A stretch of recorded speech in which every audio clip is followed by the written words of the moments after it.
Hello children, today we'll do the revision of the lesson that is sound and some natural phenomena. Okay, let us start with the natural phenomena. There are certain new words children, that is current, electricity, charges in motion. What are that known as? That is charges in motion. Current, electricity, charges in motion children. Okay, then next one children, it is about the static electricity. What does this static electricity mean children? Charges at rest, that is charges at rest. Charges at rest children. Static electricity charges at rest. Now seismic waves generated by an earthquake children. Tectonic plates, that are the parts into which the earth's lithosphere is divided. And the most important, that is epicenter, the point directly above the seismic focus at which the intensity of the earthquake is the maximum. Okay, these were the certain new words in this lesson. Now, static electricity consists of electrical charges that do not flow children. It consists of an electrical charges that do not flow. There are two kinds of charges, that is children positive and negative children. Okay, two charges, that is positive and negative charges. When two bodies are rubbed together children, then what happens children? They acquire equal and opposite charges. What does they acquire children? Equal and opposite charges. Like charges repel and unlike charges attract each other. Like charges repel and children, unlike charges attract each other. What does they do? They attract each other children. Since a charged body can attract an uncharged body, so repulsion alone is a sure test. What children? Repulsion alone is the sure test of whether a body is charged or not. With whether a body is charged or not. Okay children. Now equal number of particles containing positive and negative charges is present in all atoms. Okay children, in all atoms. A body acquires a charge when it has excess of positively or negatively charged particles. If they have excess of positively or negatively charged particles. Now children, when an uncharged body is touched by a charged body, it acquires a similar charge. So what is it known as children? That is known as charging by conduction. It is known as children charging by conduction. Then children, charging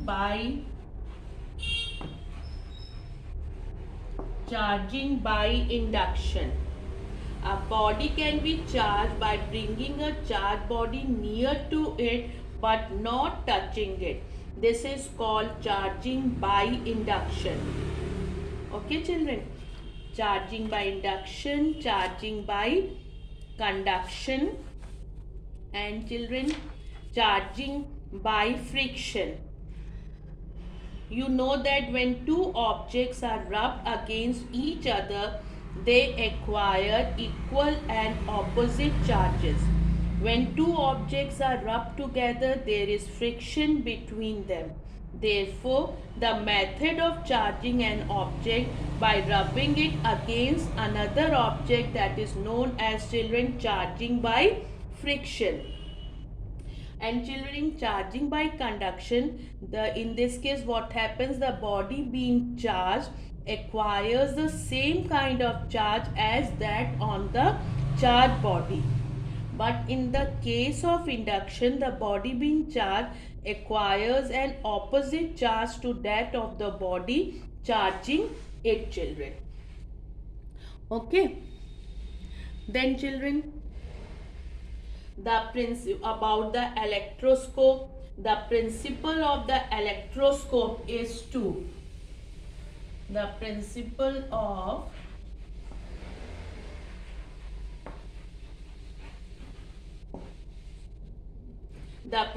of the electroscope is to detect, to measure, and to find the nature of charge.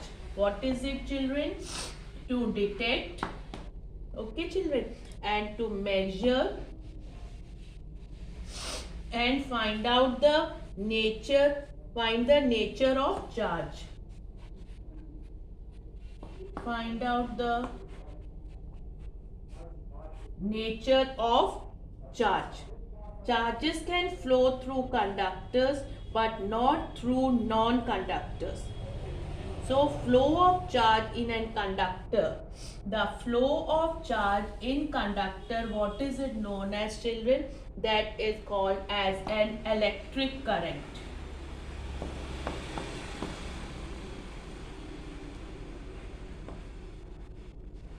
Clouds get charged during a storm. That what causes? This causes lightning and thunder, children. Lightning can occur between a charged cloud and a tall building or a tall tree. Now about the lightning conductor. Now lightning conductor. Lightning conductor is used to prevent damage caused by lightning to buildings. Okay, now about the earthquake, this all is there in your lesson, children. Now about the earthquake, children, what is it? The shaking of the ground by the sudden movements in the earth crust is called an earthquake, children. The waves generated by an earthquake are called seismic waves. The magnitude of an earthquake is measured on a Richter scale. Now, the disastrous effects of earthquake are deformed ground surface, destruction of human-made structures, loss of human and animal life, as well as the landslides takes place, children. Okay, these are the effects of earthquake. What are the deformed ground surface, damage to human-made structures, damage to towns and cities, loss of human and animal life. Now, protection against earthquake. How can you protect yourself against earthquake, children? Protection.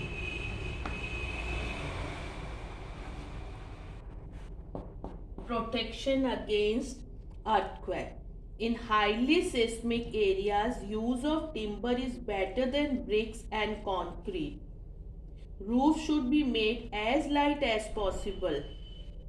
Buildings should be made quake safe by constructing them according to the earthquake proof norms. Firefighting equipment should be installed and kept in working order. Now, what all steps you should take if you are caught in an earthquake, children? If trapped in your home or a building, take shelter under a table and do not move till the shaking stops. Protect your head with your arms. Avoid using lift. Leave your home or school building and move to open areas. Do not sit inside a car or a bus. Help others according to their needs, children. Now, in the earthquake, the seismic waves, what are that? The waves generated by an earthquake are called seismic waves, children. Okay. Then, children, what do you mean by epicenter and the seismic focus? About the seismic focus, the point from which the earthquake waves originate, that is known as the seismic focus.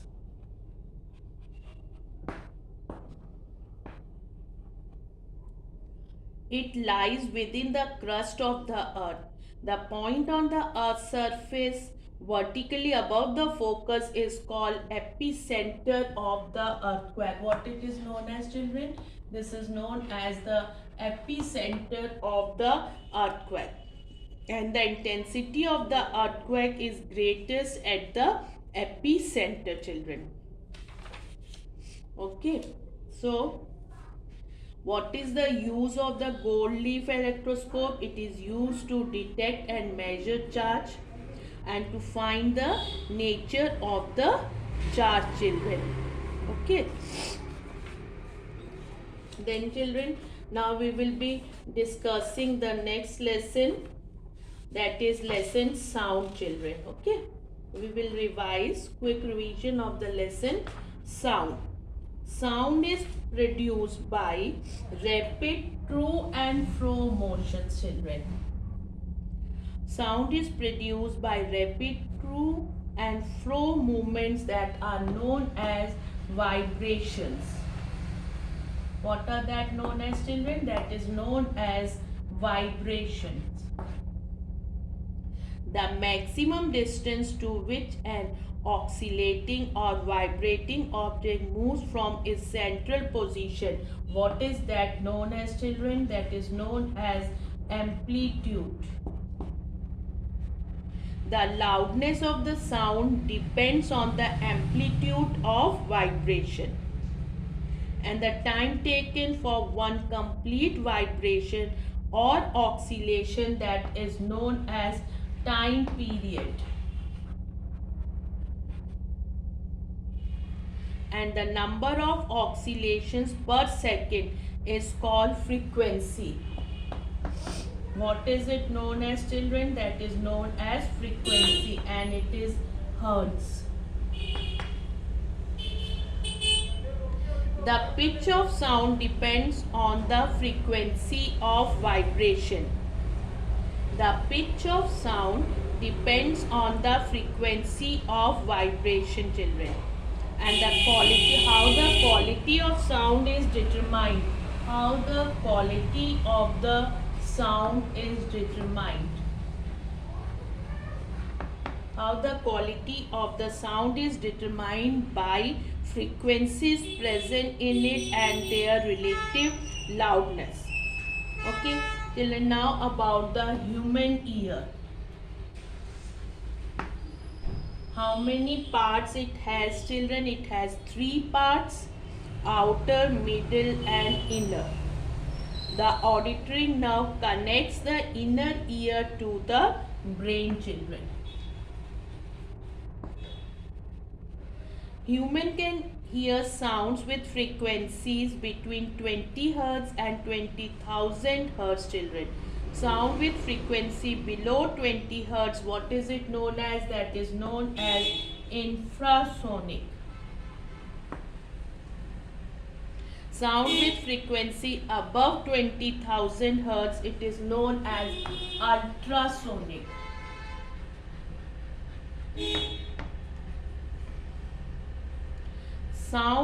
Does a sound need a medium to travel? Yes, children, sound needs a medium to travel. The medium can be solid, liquid or gaseous. Now, sound travels with maximum speed in children's solids. The maximum speed is in solids. Sound travels with the maximum speed. maximum speed in solids, children. Okay, and with lesser speed in liquids. In liquids it is with a lesser speed, children, and has a minimum speed in gases, children. Okay, now about the echo. And echo is the reflection of sound by a hill or a building. Human produce sound in the larynx. How it is able? Due to the, children, vibrations in the vocal cords. How it is produced, children? Due to the vibrations. Vibrations in the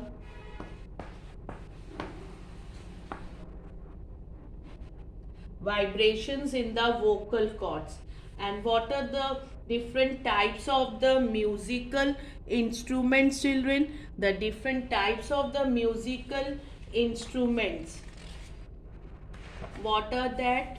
They are stringed instrument, wind instrument, and percussion instrument. String instrument, they use vibrations in metal wires to produce sound. The frequency of sound is varied by varying the length of the vibrating wire. And in the wind instrument, they use vibrations in air columns to produce sound, children. Percussion instruments, they have a stressed skin whose vibrations produce sound. Now about the noise.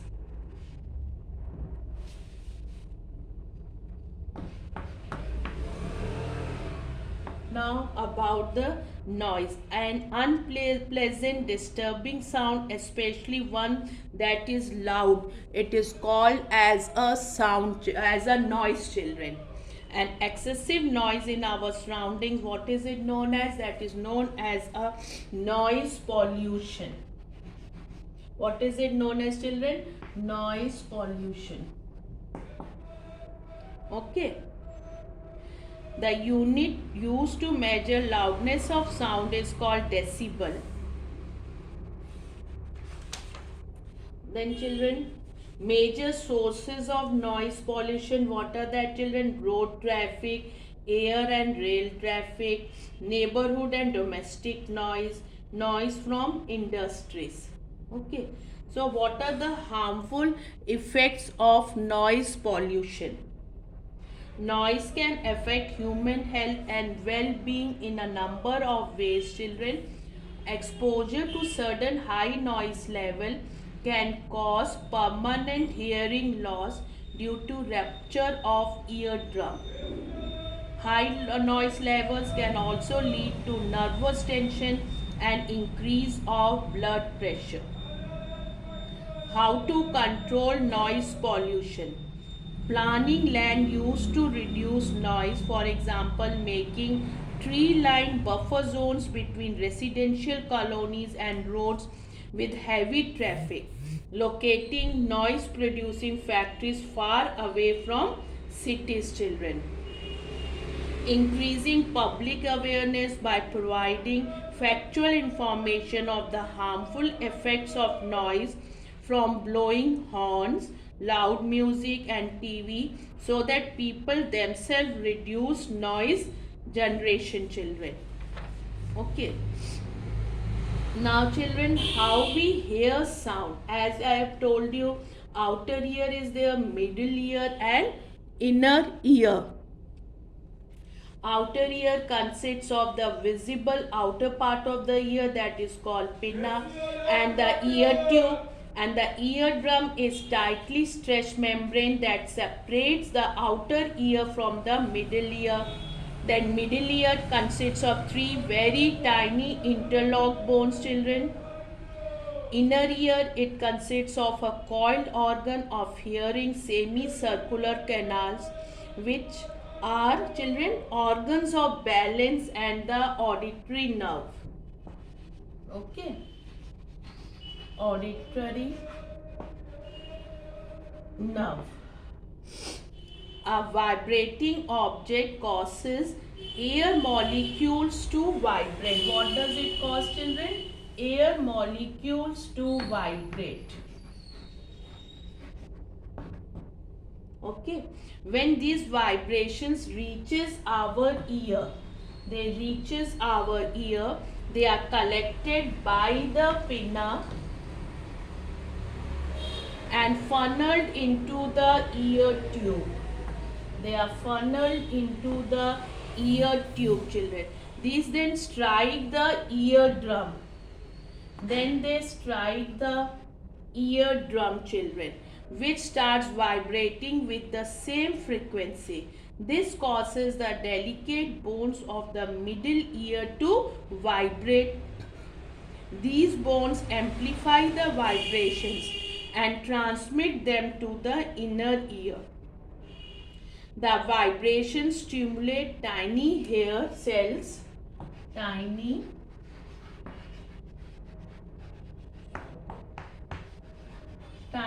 hair cells, children, in the hearing organ, which send a signal to the auditory nerve of our nervous system.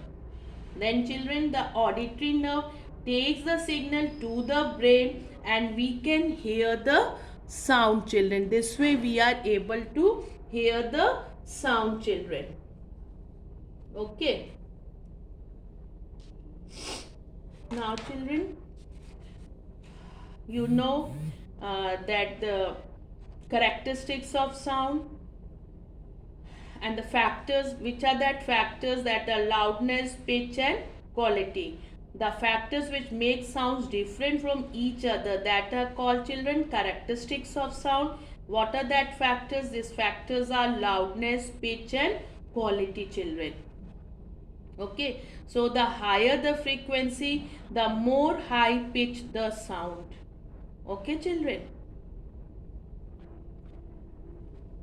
Then, children, frequency is measured in hertz. So, children, this way we have done the revision of both the lessons, children. Thank you so much.